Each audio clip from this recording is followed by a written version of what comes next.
Today we're going to explore how the heart, blood vessels and blood provide us with oxygen during rest and exercise.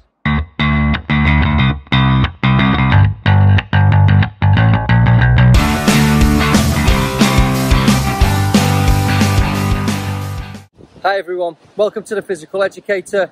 Don't forget to subscribe to the channel for more IB Sports Science videos. Teachers, check out the TES channel for teaching resources. So today, CV system. We're going to start, as we always do, with the objectives. So there is only one objective one, meaning that you need to go into detail in the other 7 areas. There's a lot of describe, explain and analyse. So therefore we really need to make sure that you learn this in detail, not just what each component is, but you'll be able to offer an explanation behind each of them. That way you're going to access the higher marks. So the first 2 points today are looking at blood, the composition of blood and the function of blood. Let's get straight into it. So when you go to hospital and you have your blood taken, there's many things they can look at. Some of the things they can look at are relevant for us on the IB Sports Science. Let's start off with the blood plasma. The blood plasma is the liquid substance of the blood. It makes up 55%. It helps to transport all of the nutrients around the body.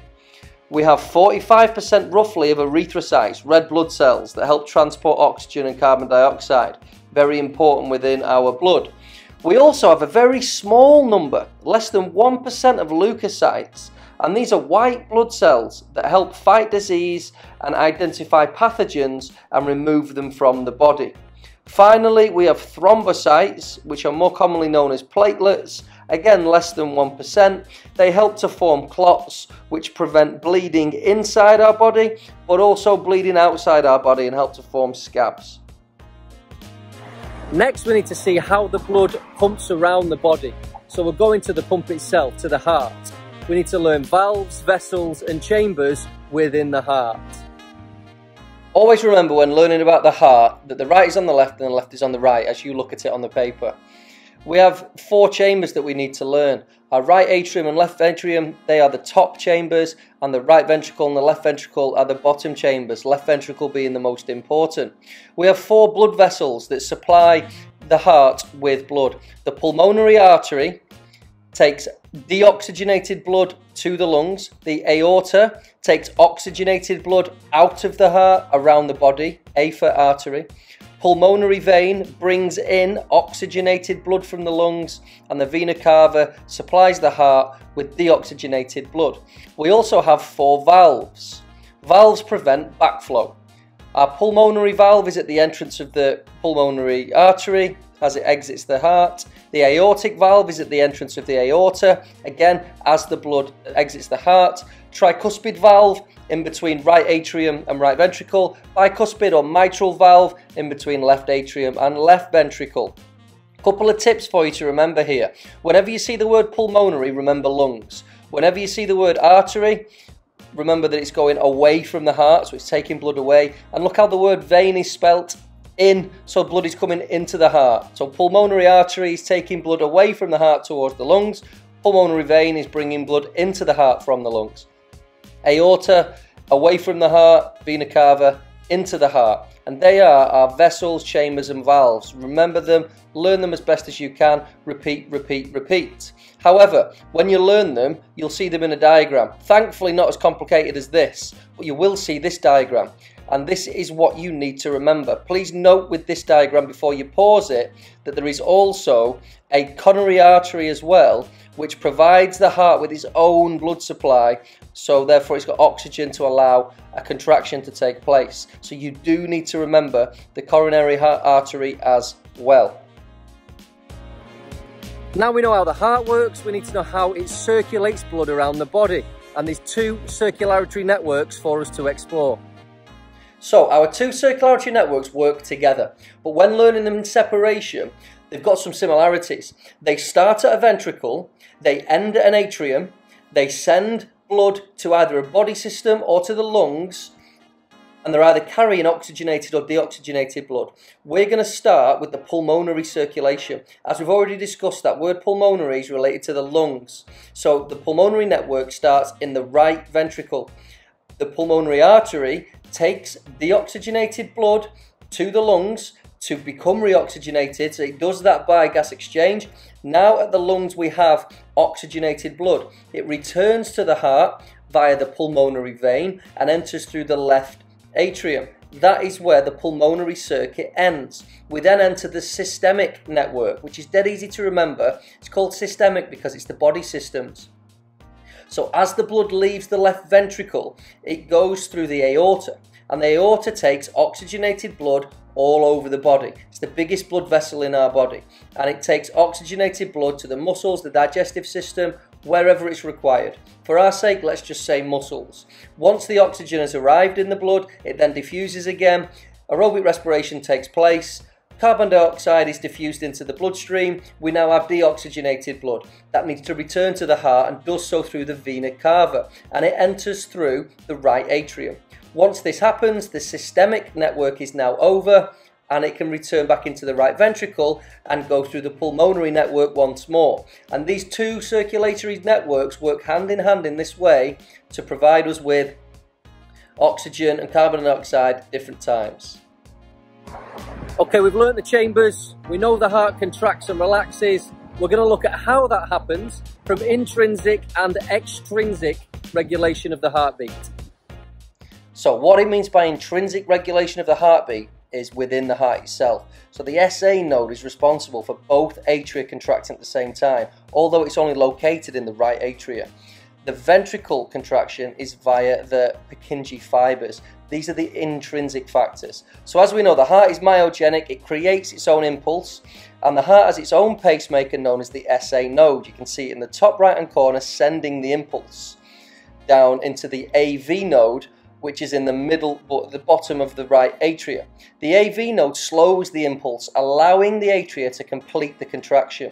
Once this contraction is complete, the impulse can be sent down the septum of the heart, down the middle, via the bundle of His. This then branches left and right into the ventricular walls to the Purkinje fibers to allow the ventricle to contract. This just continues to happen. When we exercise, or when adrenaline is secreted by the adrenal medulla, this directly affects the SA node, increasing the impulse, increasing the heart rate. That's our intrinsic factors to regulating our heartbeat. Extrinsic factors come from the autonomic nervous system, and we have the sympathetic and parasympathetic nervous system, also known as the fight or flight response for the sympathetic nervous system, or the rest and digest for the parasympathetic nervous system. One of them prepares us for combat, the other one reduces and brings back down to a resting state. So our sympathetic nervous system increases our heart rate, does so by adrenaline being secreted onto the SA node. Our parasympathetic nervous system decreases heart rate. Acetylcholine is the hormone that's released, and this brings the heart rate back down to normal. Within the lungs, the bronchi dilates during the sympathetic nervous system stimulation. This allows more air into the bronchi, therefore more oxygen into the lungs. So again, we're ready to fight or flight, whatever the situation is that we have to face. The parasympathetic nervous system, once again, just does the opposite. What it does is it allows the bronchi to restrict, not allowing as much air in, bringing back down to a normal breathing state. Lastly, something else for us to consider is the digestive system. We've all had a stitch before. When we exercise, the digestive system is restricted with blood flow. Therefore, the priority for the blood flow is to go to the heart and to the muscles.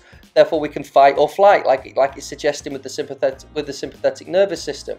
The parasympathetic nervous system will provide the digestive system with blood. Therefore, you can digest and rest as it states. The main thing for us to know here is about the heart rate regulation, but it's also important to know the impact of the sympathetic and the parasympathetic nervous system. Adrenaline also has an impact on glycogen and lipid breakdown for energy production. So adrenaline has many purposes, and it's important that we're aware of this so we know the full implications of the autonomic nervous system. And remember, this is extrinsic regulation of the heart because it's not in the heart itself. This is taking place in the central nervous system, and it impacts the heart. The intrinsic regulation is the SA node, AV node, bundle of His, Purkinje fibers in the conduction system conducting our heartbeat. Cardiac output, stroke volume and heart rate. Three terms you're probably familiar with from GCSE PE or biology. Now we need to look at the relationship between the three during rest and during exercise.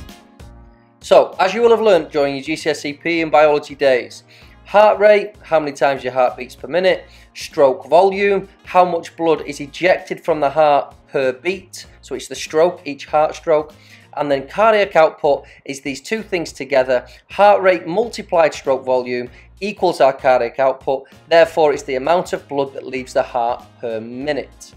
This is the relationship between the three. HR times SV equals Q. You can also see Q as CO. I like to do Q so you don't get CO mixed up with carbon dioxide. What we need to explore with this is not only the relationship in this equation, but also what happens during exercise. Now, immediate exercise, it all goes up. Your stroke volume increases, your heart rate increases, therefore your cardiac output must increase. And this is because of the increased demand of oxygen. Everything increases to provide that oxygen to the working muscles so you can keep respiring, you can keep producing energy and keep moving. It's when long-term effect on this relationship is assessed where it's a little bit different. Now, long-term effect, what that means is you're sat down or standing after 6 weeks of a training program. What has changed within your heart? So you're not actually exercising when you consider these effects. The immediate effects, you just think about standing up and sprinting for 30 seconds. The long-term effect is a little bit different. It's the adaptation that's taken place within your body over a 6-week training program, a 3-month training program, whatever it may be. Now, cardiac output slightly increases. Some people say it remains quite constant, which it does, but it does slightly increase. There is a slight increase there. It's the relationship between heart rate and stroke volume that changes here. And I'm going to start you with stroke volume. One of the adaptations that you should be familiar with is that your heart experiences strength as part of aerobic training, as part of cardiovascular training. Therefore, it's bigger and stronger. Cardiac hypertrophy. If it's a bigger, stronger muscle, each contraction can be more forceful. Therefore, your stroke volume increases. Now, if cardiac output is almost the same or just a little bit increased, yet the stroke volume's gone up a lot, there's less pressure on the heart, there's less demand on the heart to beat as often. Your heart is more efficient, therefore your heart rate can decrease. This isn't only at rest. Your heart will also beat less during exercise because you'll be more efficient at providing the muscles with oxygen, therefore there is less need for it to beat as many times. This is the relationship between stroke volume, heart rate and cardiac output. The stronger a stroke volume, the less pressure on heart rate because cardiac output needs to be kept constant, needs to be maintained, and this is how you do it.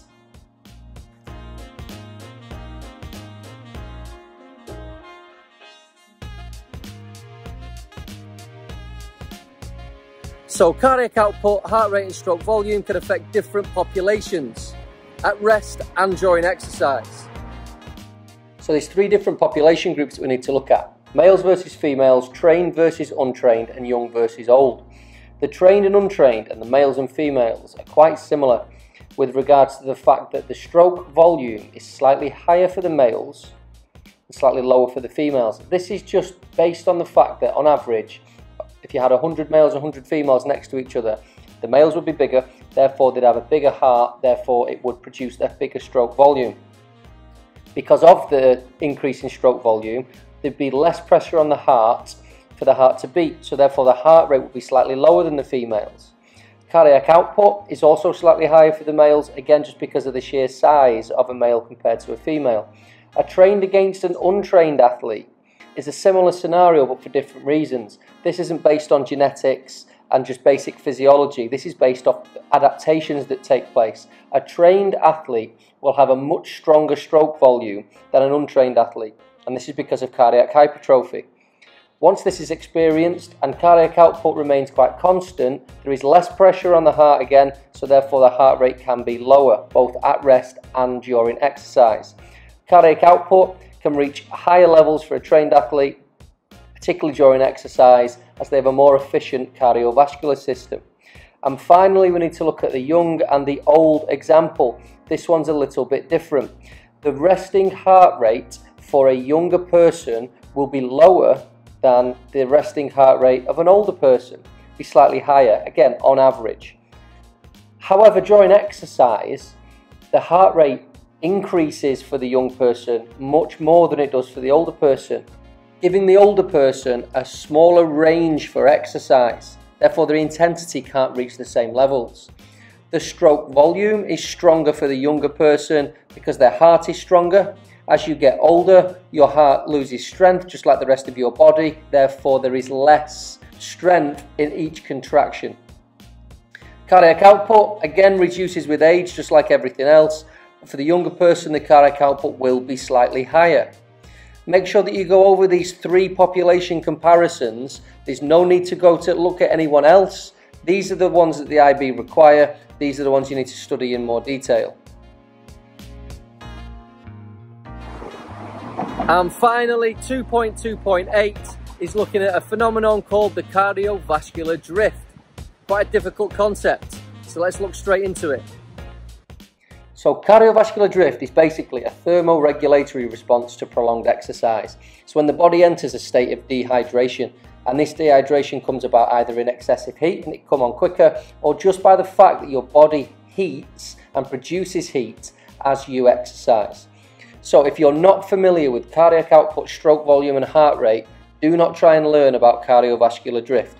Go back to them 3 items in isolation, learn them, understand them, then come back to cardiovascular drift to ensure you know how it works. We're talking about submaximal exercise, and we're talking about exercise in excess of 30 minutes. The 3 graphs you can now see refer to what happens within the first 10 minutes of exercise. As you can see, a heart rate increases in line with intensity. That's always happening throughout exercise. The stroke volume and the cardiac output start to plateau during submaximal exercise. And this is what's important to note when you exercise, that there is a plateau. However, this plateau gets affected by something called the venous return. Now, the venous return is the amount of blood that returns to the heart per minute, and that's what's getting challenged when we dehydrate. Blood plasma is lost to the skin, and then it leaves the skin through sweat. Therefore, there is less plasma in the blood, less blood going around the body, therefore more strain on the heart. So what actually happens during cardiovascular drift?